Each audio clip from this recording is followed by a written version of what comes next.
What is needed for us to achieve Kardashev scale Type 1 civilization status?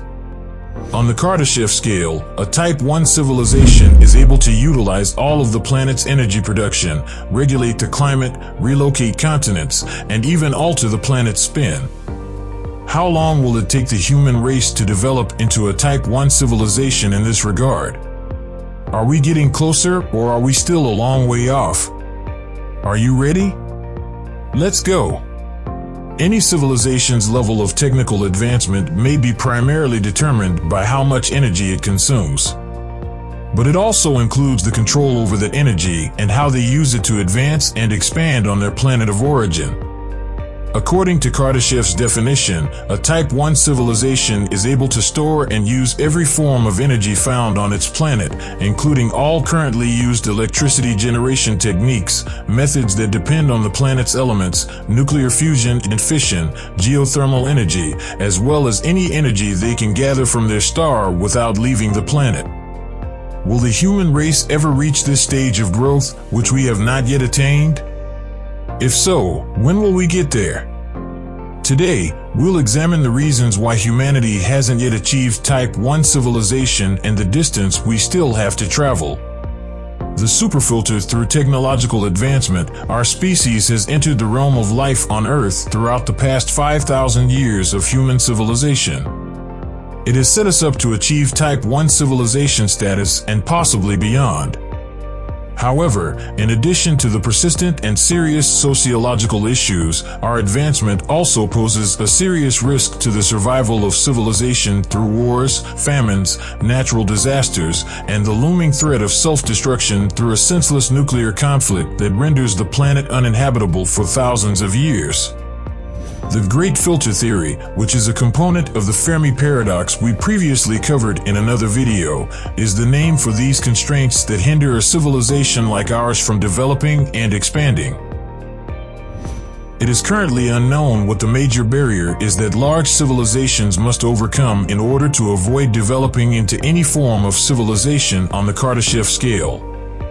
However, despite the fact that we face grave dangers, scientists think that technology may also hold the answer to our long-term survival. The most well-known example is that of billionaire Elon Musk, owner of the SpaceX space agency, who has set himself the goal of founding a human colony on Mars before passing away.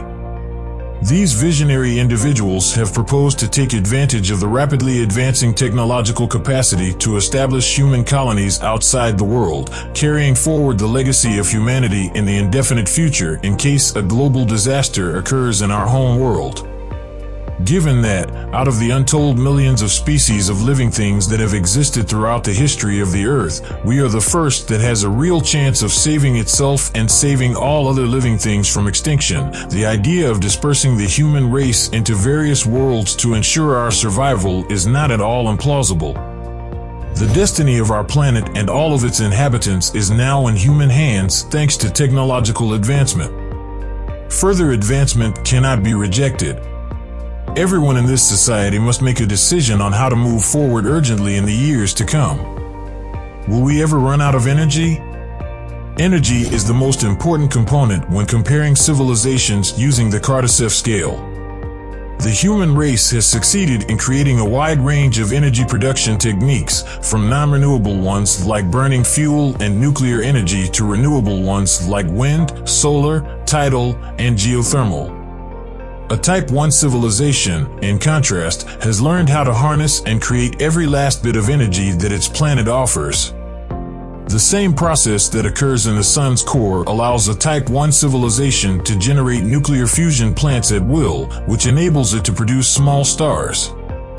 They may also create vast amounts of antimatter and use its energy, as well as use the energy of other natural occurrences like lightning, volcanic eruptions, and even hurricanes. The human race, in comparison, has not yet been able to fully utilize any energy. Nevertheless, we are making progress. As of right now, electrical energy production is at 17.54 terawatts, or 0.724 on the Kardashev scale. It will take more than 200 years to develop into a Type 1 civilization at this rate. Fortunately, if we put fossil fuels aside, things could go along a little faster. Greater energy efficiency for human development. Fossil fuels have a significant problem. In addition to the significant pollution they produce, sooner or later, they will run out. Coal, gas, and oil can all last another 100 years with proper management, but as they are depleted, it will get harder to obtain them. Naturally, it will also get more and more expensive. Such inefficient fuels cannot be the foundation of a Type 1 civilization. When governments are sufficiently aware of the possible environmental problems they generate globally, humanity will be freed from dependence on fossil fuels.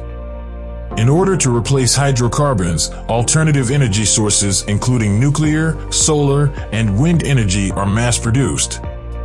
As the transition process comes to a finish, our society will have little need for fossil fuels, therefore consumption will fall to a relatively low level.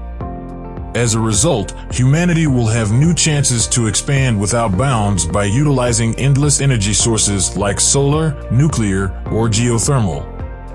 We can quickly advance to Type 1 civilization through this change in energy kinds, gradually taking control of our environment and forgetting about natural disasters for good. Ways to feed billions. Growing as a civilization also means that there are more people living there. Humanity is almost at the 8 billion mark. If we keep expanding at our current rate, this number will probably double by the year 2200. Although it is difficult to forecast how many people will live on Earth in the future, it is obvious that as we colonize adjacent worlds like the Moon, Mars, and some of Jupiter's moons, we will need to devise ways to feed a population that will only continue to increase. Let's say we are successful in colonizing surrounding worlds for the ensuing century. Then, as we saw in our movie, we'll also need to create ships that can cover these vast distances swiftly. How much time it would take to get to every planet in the solar system. With current technology, it takes years or even decades to travel throughout the solar system because to the great distances between the planets. This is not at all comfortable for humans as spending too much time in space weakens our bones and atrophies our bodies. We need to transport technology, food, and possibly water from the Earth in order to inhabit other planets. As a result, we will be forced to develop new space transportation technologies, most likely built around nuclear engines that burn nuclear energy rather than chemical fuel, which is quite heavy. These kinds of spacecraft will make it possible for mankind to cover great distances quickly, enabling unhindered human expansion throughout the solar system. The technology that allows humans to travel between planets more quickly will eventually be employed on Earth, making the transportation systems there much faster and more effective. Traveling to another part of the world will be as simple as buying a bus ticket to the grocery store. This allows us to easily transport food and energy to any location on the Earth, ensuring the survival of all civilization. Keeping our own technologies alive in the present day, there is widespread anxiety about nuclear conflicts and what artificial intelligence might be able to accomplish. On the one hand, only a small number of countries now possess nuclear weapons, yet they have the capability to easily wipe out all life on Earth. On the other hand, we also have the development of cybernetic technology and artificial intelligence, which can learn and perform tasks that until recently could only be performed by humans. Some believe that one day artificial intelligence will surpass human intelligence, at which point we will be in danger because this intelligence may rebel against us and use our weapons to destroy itself. Fortunately, none of those appears likely, but we must be vigilant because survival is the first step toward becoming a Type 1 civilization on the Kardashev scale. When can we expect it?